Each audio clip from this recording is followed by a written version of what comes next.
স্বাগতম। আজকে আমরা একটা দারুণ জার্নিতে বেরোচ্ছি। একদম শুরু থেকে, মহাবিশ্ব যখন প্রথম তৈরি হলো সেখান থেকে শুরু করে কিভাবে আজকের এই প্রাণচঞ্চল সবুজ গ্রহে প্রাণের স্পন্দন এলো, সেই অবিশ্বাস্য গল্পটাই আজ শুনব। ভাবা যায় একটা অমচম বিস্ফোরণ থেকে কিভাবে জীবনের শুরু, একটা হৃৎস্পন্দন। এই প্রশ্নটাই তো আজকের আলোচনার একেবারে কেন্দ্রে। তো চলুন এই রহস্যের গভীরে ঢোকা যাক। আচ্ছা, তাহলে গল্পের প্রথম পর্বে আসা যাক। কিভাবে সেই স্টেজটা তৈরি হলো যেখানে প্রাণের নাটকটা শুরু হবে? আমাদের এই মহাবিশ্ব আর আমাদের এই পৃথিবী কিভাবে তৈরি হলো, চলুন সেটা আগে দেখে নিই। সবকিছু শুরু হয়েছিল প্রায় ১৩৮০ কোটি বছর আগে, একটা বিশাল বিস্ফোরণ, যেটাকে আমরা বিগ ব্যাং বলি। ওই বিস্ফোরণের পর থেকেই মহাবিশ্বটা বড় হতে শুরু করলো আর ধীরে ধীরে ঠান্ডাও হতে থাকলো। তখন তৈরি হলো হাইড্রোজেন আর হিলিয়ামের মতো একদম সিম্পল গ্যাস। এরপর আসলো গ্র্যাভিটির খেলা। এই গ্যাস আর ধুলোকণা সব মহাকর্ষের টানে একসঙ্গে জমাট বাঁধতে শুরু করে, আর তা থেকেই জন্ম নিল আমাদের মিল্কি ওয়ে বা আকাশগঙ্গার মতো প্রথম গ্যালাক্সিগুলো। আর তারও অনেক পরে, প্রায় ৪৬০ কোটি বছর আগে, আমাদের এই গ্যালাক্সির ভেতরেই একটা সোলার নেবুলা বা সৌর নীহারিকা থেকে আমাদের সোলার সিস্টেম আর আমাদের এই প্রিয় গ্রহ পৃথিবীর জন্ম হলো। কিন্তু তখনকার পৃথিবী আজকের মতো একদমই ছিল না। ভাবুন তো, পুরোটাই ছিল একটা ফুটন্ত লাভার গোলক, চারিদিকে শুধু আগ্নেয়গিরি, আর সেখান থেকে বেরোচ্ছে গ্যাস। এটাই ছিল প্রথম ধাপ। এরপর ওই গ্যাসগুলো, যেমন মিথেন, অ্যামোনিয়া, কার্বন ডাইঅক্সাইড আর জলীয় বাষ্প, মিলে তৈরি করল পৃথিবীর প্রথম অ্যাটমসফিয়ার। ধীরে ধীরে পৃথিবী যখন ঠান্ডা হতে শুরু করল, তখন ঘটল এক দারুণ ঘটনা। ওই জলীয় বাষ্প জমে গিয়ে বছরের পর বছর, শত শত বছর ধরে চলল বৃষ্টি, আর সেই বৃষ্টিতেই ভরে উঠল পৃথিবীর বিশাল বিশাল গর্তগুলো। জন্ম নিল প্রথম মহাসাগর।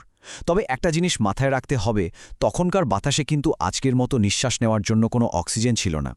তাহলে স্টেজ রেডি, মহাসাগরও তৈরি, কিন্তু আসল প্রশ্নটা তো এবার আসছে, এই যে নিষ্প্রাণ কেমিক্যাল ভর্তি সমুদ্র, এখান থেকে প্রাণের শুরুটা হলো কিভাবে?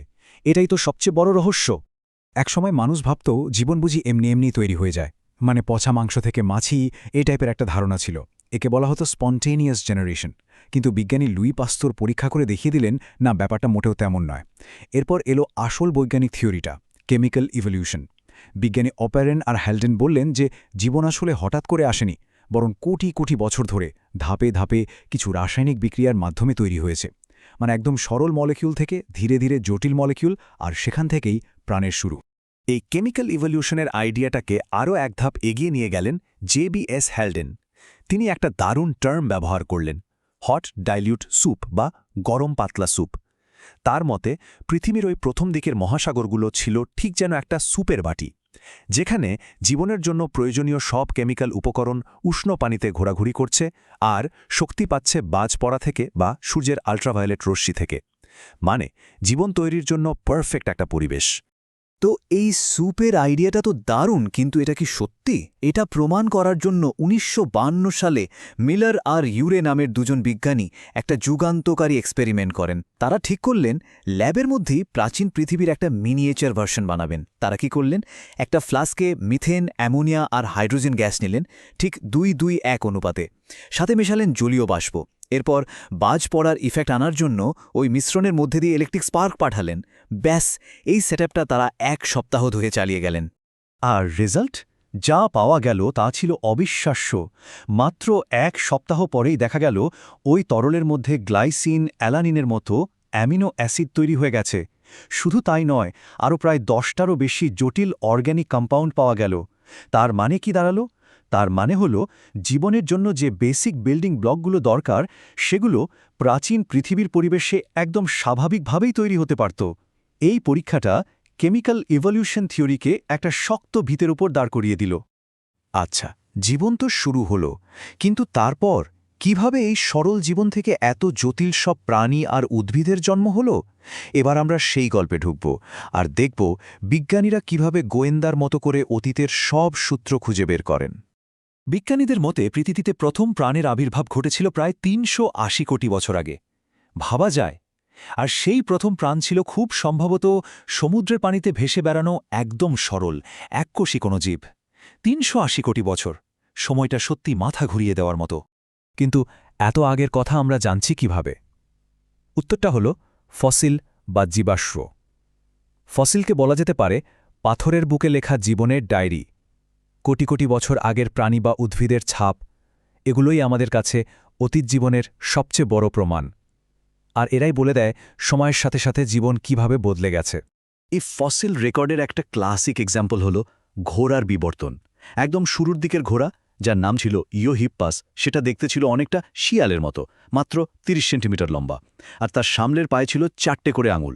আর এখনকার ঘোড়া ইকুয়াস প্রায় 150 সেন্টিমিটার লম্বা, আর পায়ের হয়েছে একটা মাত্র শক্ত খুর।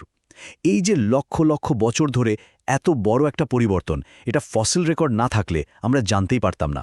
স্পষ্ট বোঝা যায় পরিবেশের সাথে খাপ খাওয়াতে গিয়েই এই বদলটা ঘটেছে। আর একটা দারুণ জীবাশ্ম হল আর্কিওপটেরিক্স। একে বলা হয় একটা পারফেক্ট মিসিং লিঙ্ক। কেন? কারণ এর মধ্যে একই সাথে সরীসৃপ আর পাখি দুটোরই বৈশিষ্ট্য ছিল। যেমন সরীসৃপদের মতো এর চোয়ালে দাঁত ছিল, ডানাতে ছিল নখ আর একটা লম্বা লেজও ছিল। আবার পাখির মতো সারা শরীর পালকে ঢাকা, আর সামনের পা দুটো ডানায় পরিণত হয়েছিল। মানে এটা এমন একটা জীব যেটা পরিষ্কার দেখিয়ে দিচ্ছে যে সরীসৃপ থেকেই ধীরে ধীরে পাখিদের বিবর্তন হয়েছে। ফসিল তো গেল অতীতের কথা, কিন্তু বিবর্তনের প্রমাণ কি আমাদের চারপাশে, মানে জীবন্ত প্রাণীদের শরীরের মধ্যেই লুকিয়ে নেই? অবশ্যই আছে। চলুন এবার সেই দিকেই নজর দেয়া যাক। এখানে দুটো ইন্টারেস্টিং কনসেপ্ট আছে। একটা হলো হোমোলোগাস স্ট্রাকচার বা সমসংস্থ অঙ্গ। এগুলোর গঠন বা উৎস একই, কিন্তু কাজ আলাদা। যেমন মানুষের হাত আর বাদুড়ের ডানা, ভেতরের হাড়ের গঠন কিন্তু প্রায় একই রকম। এটা প্রমাণ করে যে আমাদের সবার উৎস কোনো এক কমন অ্যানসেস্টার। আর দ্বিতীয়টা হলো অ্যানালোগাস স্ট্রাকচার বা সমবৃত্তীয় অঙ্গ। এগুলোর উৎস আলাদা কিন্তু কাজ একই। যেমন প্রজাপতির ডানা আর পাখির ডানা, দুটোই ওড়ার জন্য, কিন্তু এদের গঠন পুরোপুরি আলাদা। এটা দেখায় কিভাবে আলাদালগা প্রাণী একই পরিবেশে খাপ খাইয়ে নিতে গিয়ে একই রকম সমাধান খুঁজে নেয়। এই হোমোলোগো স্ট্রাকচারের পিছনের কারণটা হল ডাইভার্জেন্ট এভলিউশন বা অপসারী বিবর্তন। মানে একটা কমন পূর্বপুরুষ থেকে যখন বিভিন্ন প্রজাতি বিভিন্ন দিকে ছড়িয়ে পড়ে আর নতুন পরিবেশের সাথে মানিয়ে নেয়, তখন তাদের অঙ্গপ্রত্যঙ্গগুলোও বদলে যায়। যেমনটা আমরা দেখলাম, একই ধরনের হাত থেকেই তৈরি হয়েছে মানুষের ধরার জন্য হাত, তিমির সাঁতার কাটার ফ্লেপার আর বাদুড়ের ওড়ার জন্য ডানা। শুরুটা একই জায়গা থেকে, কিন্তু যাত্রাটা ভিন্ন ভিন্ন দিকে। অন্যদিকে অ্যানালগাস স্ট্রাকচারের কারণ হল কনভার্জেন্ট ইভলিউশন বা অভিসারী বিবর্তন। এখানে ঠিক উল্টোটা ঘটে। সম্পূর্ণ আলাদা আলাদা প্রাণী, যাদের মধ্যে কোনো সম্পর্ক নেই, তারা একই রকম পরিবেশে থাকার কারণে বা একই সমস্যার সমাধান করতে গিয়ে একই রকম বৈশিষ্ট্য অর্জন করে। যেমন পাখি আর পোকামাকড় দুটোই আকাশে উড়তে চেয়েছে, তাই তারা আলাদা আলাদাভাবে ডানা তৈরি করেছে। দুটো ভিন্ন রাস্তা এসে যেন একই সমাধানে মিলে গেছে। বিবর্তনের এই ধাপে ধাপে উন্নতির একটা অসাধারণ উদাহরণ হলো আমাদের হার্ট বা হৃৎপিণ্ডের বিবর্তন। একদম শুরুতে মাছের হার্টে ছিল মাত্র 2টো চেম্বার। এরপর উভচর বা অ্যাম্ফিবিয়ানদের মধ্যে এলো 3 চেম্বারের হার্ট, যা রক্তকে আরেকটু ভালোভাবে আলাদা করতে পারত। সরীসৃপদের ক্ষেত্রে সেটা আরও একটু উন্নত হলো, 3.5 চেম্বার বলা যেতে পারে। আর সবশেষে পাখি আর আমাদের মতো স্তন্যপায়ীদের মধ্যে তৈরি হলো পারফেক্ট 4 চেম্বারের হার্ট, যা অক্সিজেনওয়ালা আর অক্সিজেন ছাড়া রক্তকে পুরোপুরি আলাদা রাখে। কি দারুণভাবে সরল থেকে জটিলের দিকে এগিয়েছে, তাই না? তো এই মহাযাত্রার প্রায় শেষ প্রান্তে আমরা চলে এসেছি। এতক্ষণ যা কিছু দেখলাম তা থেকে একটা জিনিস স্পষ্ট, বিবর্তন কিন্তু থেমে নেই। এটা একটা চলমান গল্প, যা আজও লেখা হচ্ছে। পুরো ব্যাপারটাকে এক কথায় বললে, বিবর্তন হলো ধীর গতিতে ধাপে ধাপে ঘটে চলা এক পরিবর্তন। কোটি কোটি বছর ধরে এই প্রক্রিয়াতেই একদম সরল জীবন থেকে তৈরি হয়েছে আজকের এই জটিল বৈচিত্র্যময় পৃথিবী। জীবনের এই গল্পটা তো কয়েকশো কোটি বছরের পুরনো, কিন্তু এর পরের অধ্যায়টা কি হবে? এই প্রশ্নটাই না হয় আমাদের ভাবনার জন্য তোলা থাকলো।